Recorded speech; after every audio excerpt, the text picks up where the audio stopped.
This story has everything. It's got covert operations, evil corporations, global politics, and more. Well, hello there. Welcome to my channel. My name is Kristen. Here I like to talk about cultural and social issues, usually through the lens of pop culture and public figures. Today we are going to be taking a look at the past. We're going to do a little bit of a history lesson, and we're going to talk about how Big Banana destroyed democracy in Guatemala. So let's jump into it, shall we? Our story starts in Guatemala in the late 1800s. Global demand for coffee was on the rise, and there was a lot of money to be made in coffee growing. The president of Guatemala at the time, Manuel Estrada Cabrera, was pressured by wealthy landowners to sell more of Guatemala's land to coffee growers. So his government passed legislation that would take land held communally by indigenous people in Guatemala and sell it to foreign companies that wanted to cultivate the land and grow coffee. One of the biggest purchasers of land in this situation was a company called United Fruit Company, or UFC. You might know them as Chiquita. They sell a lot of bananas nowadays. UFC purchased a ton of Guatemala and a ton of other land throughout Central America. They got to a point where they were one of the biggest landowners in Central America and the largest banana exporter in Guatemala by 1900. Through the purchase of land, companies, and government contracts, as well as through bribery, UFC was able to gain a lot of control in the country of Guatemala. They ran the postal service, they controlled most ports, they controlled telegraphs, they controlled most radio stations, and they had their hands in pretty much everything, to the point that many journalists would call them the octopus, except in Spanish, because people speak Spanish there. So I think it was El Pupo, but I'm not 100% sure on the pronunciation there. In addition to building their influence in Guatemala by owning land, companies, and getting government contracts, UFC also had influence in Guatemala through their connection with the United States, being a company from the United States. You see, at the time, the United States was practicing a foreign policy strategy known as the Monroe Doctrine, which basically was the idea that the United States should intervene in Central and South American politics to ensure that American interests are maintained.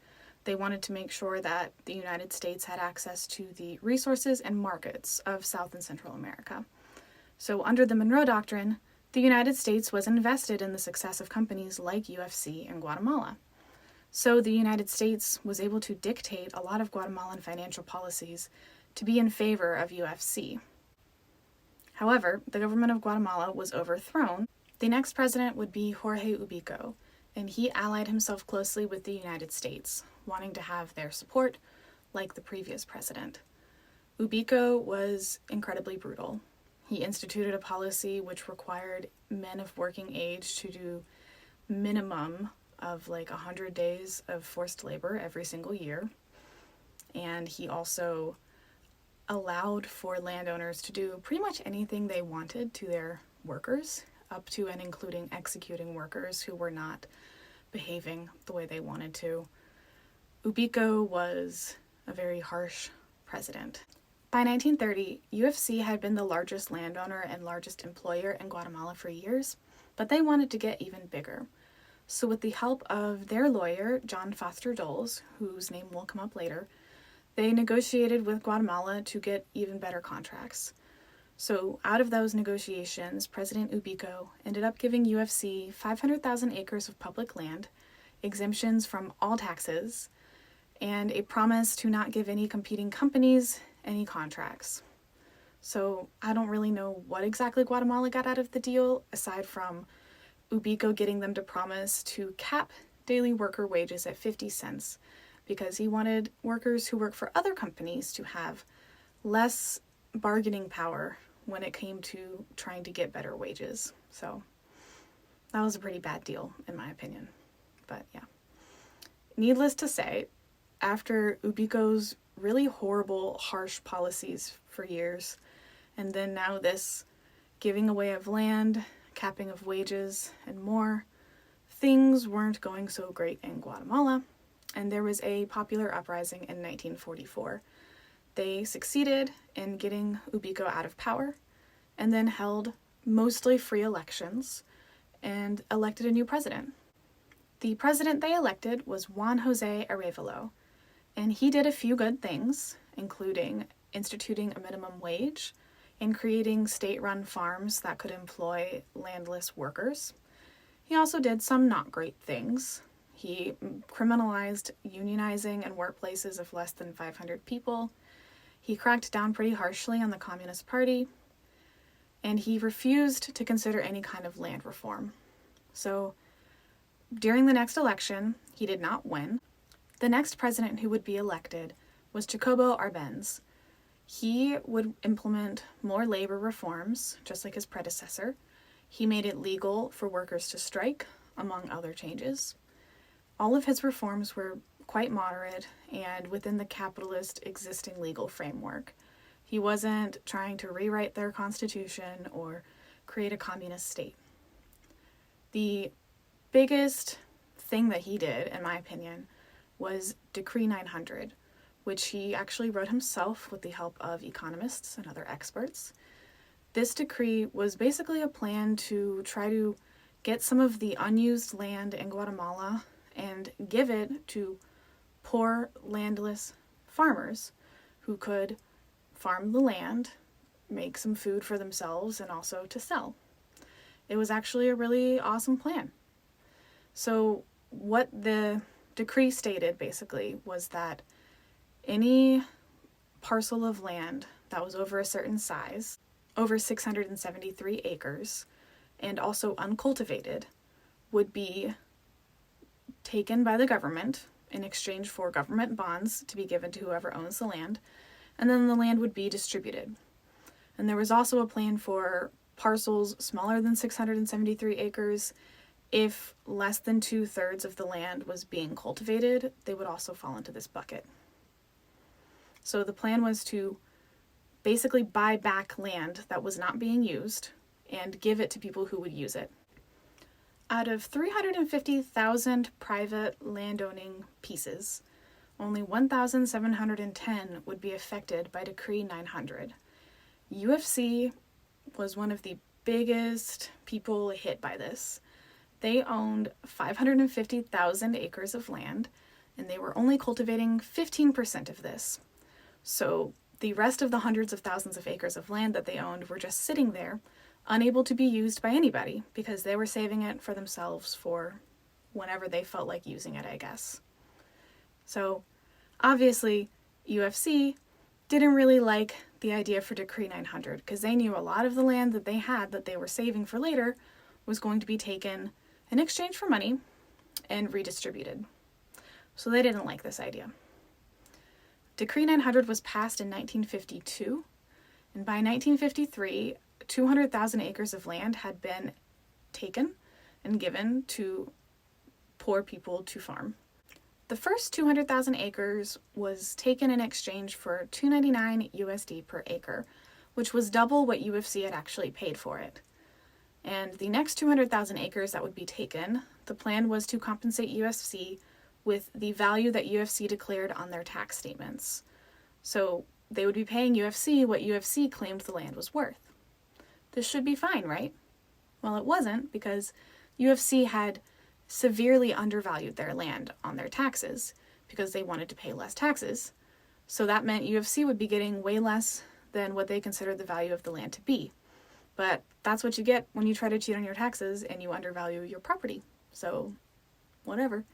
But obviously UFC wasn't going to just take this. So, at this point, they started lobbying the United States government and Congress to do something, to intervene in Guatemala in their interests.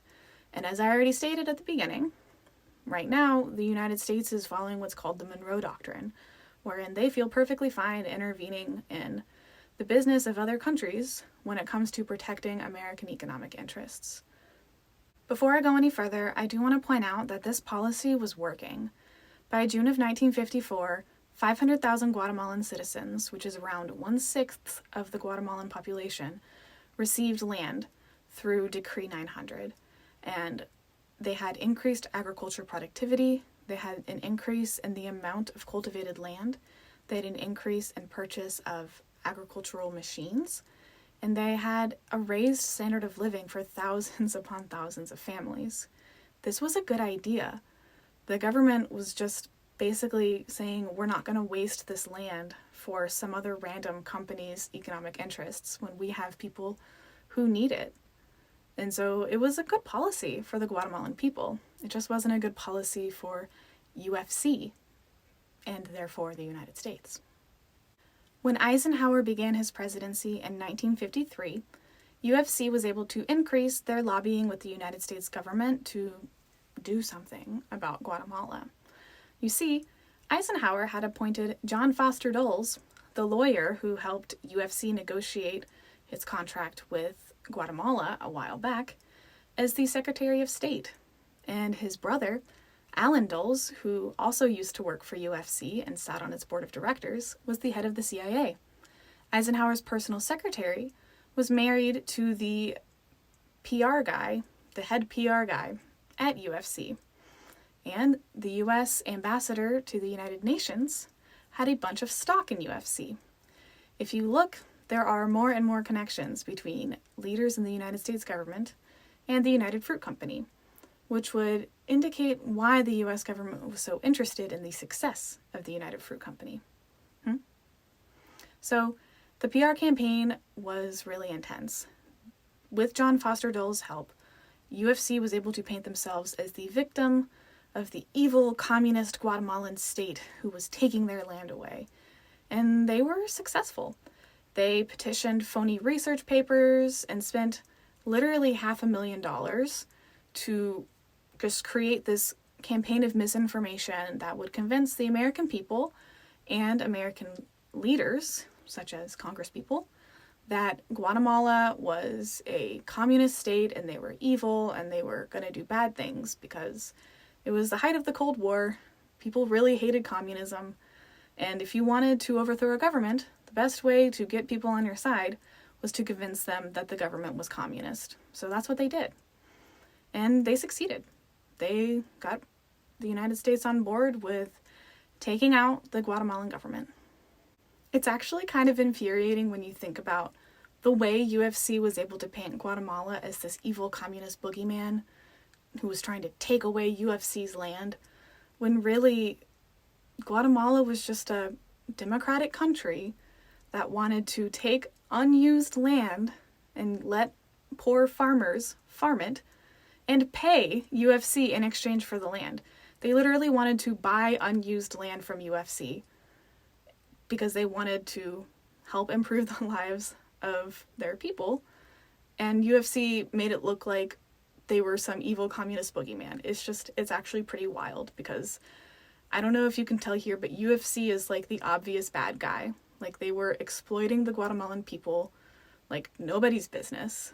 And Guatemala wasn't even trying to kick them out of Guatemala. They were literally just trying to get the unused land back.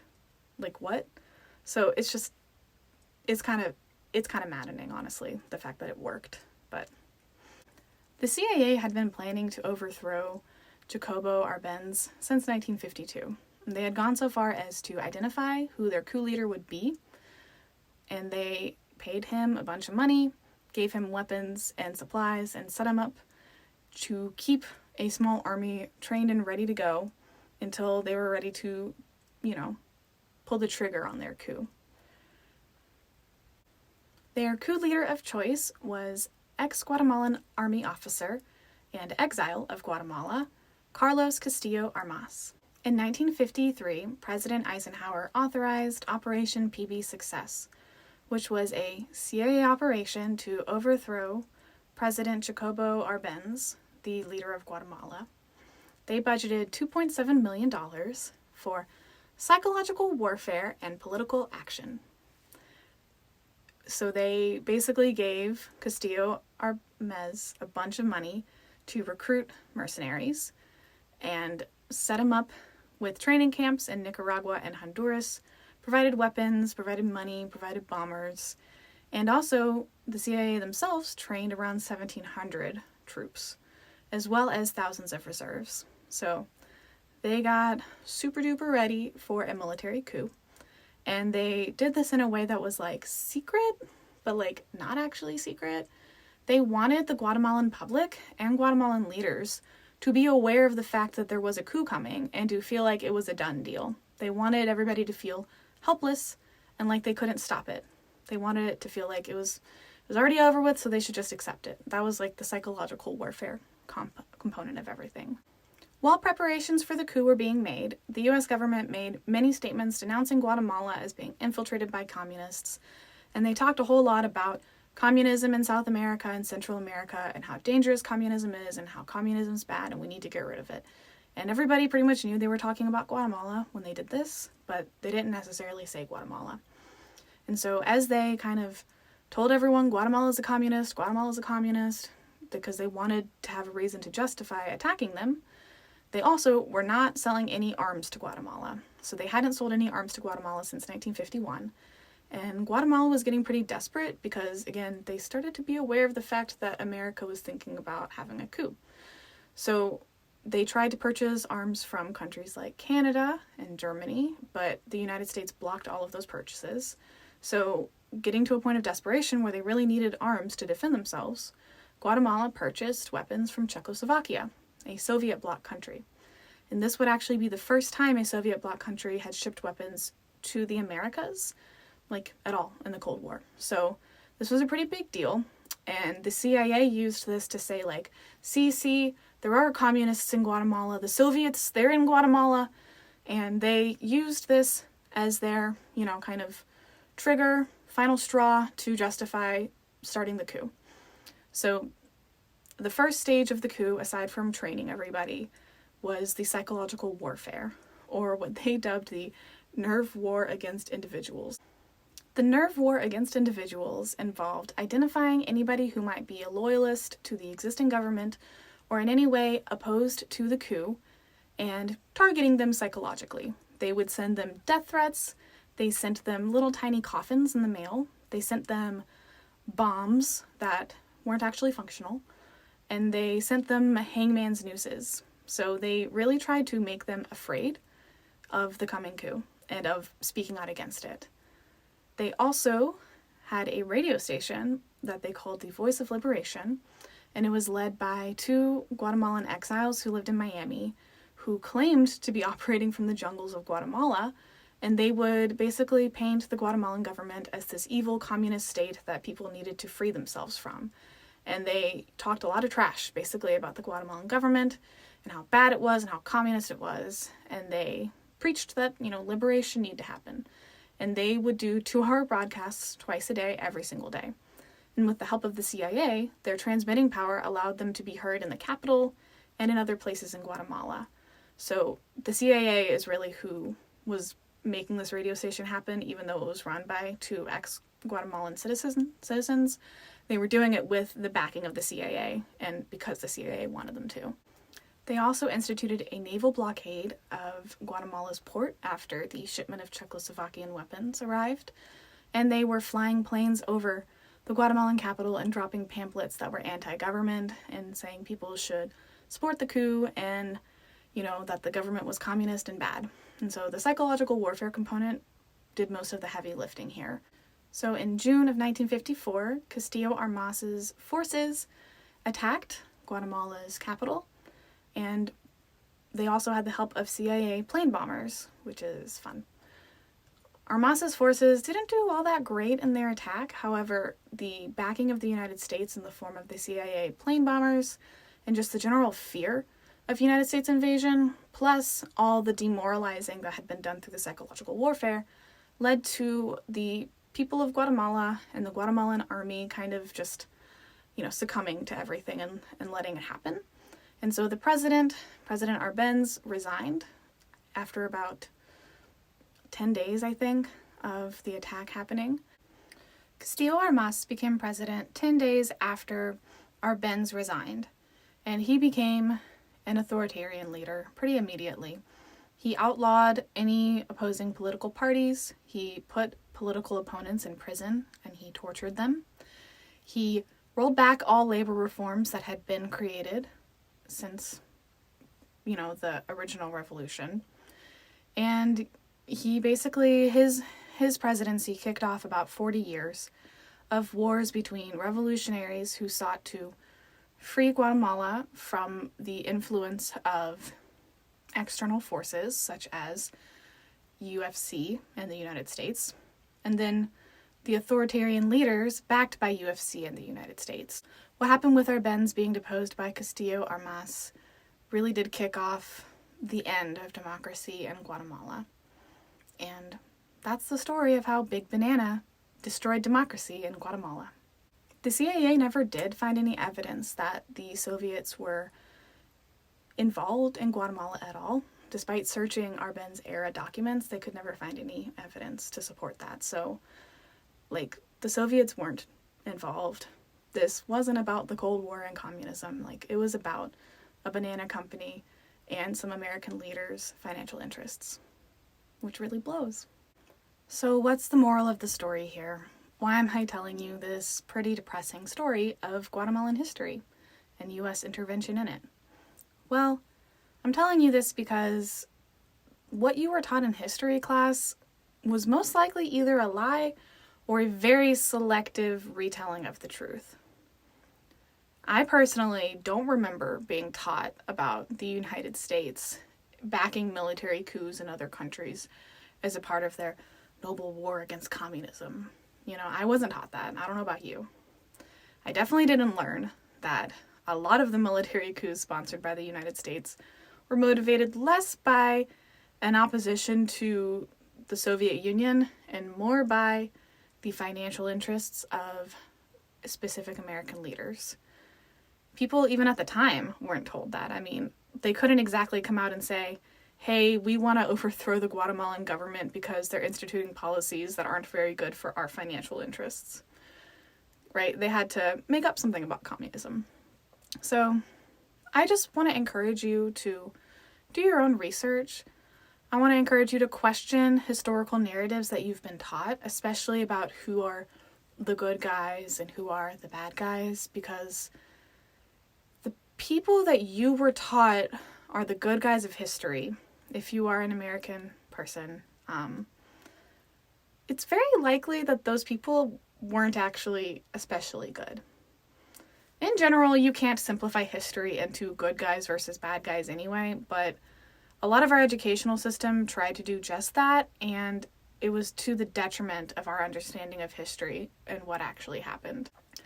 Thank you so much if you got this far in the video. I really appreciate everybody who supports me. If you would like to, please leave a comment, like this video, or dislike it, and subscribe if you haven't already. I put out new videos every Wednesday, and if people like this history video, I might do some more history videos. We can talk about all the different governments that the United States has overthrown, which is a lot, so. Or we could talk about other things. It doesn't have to be just the United States throwing leaders out. We can talk about other stuff too, if you like the history. So yeah, anyway, thank you for watching, and I hope you have a wonderful day. Bye!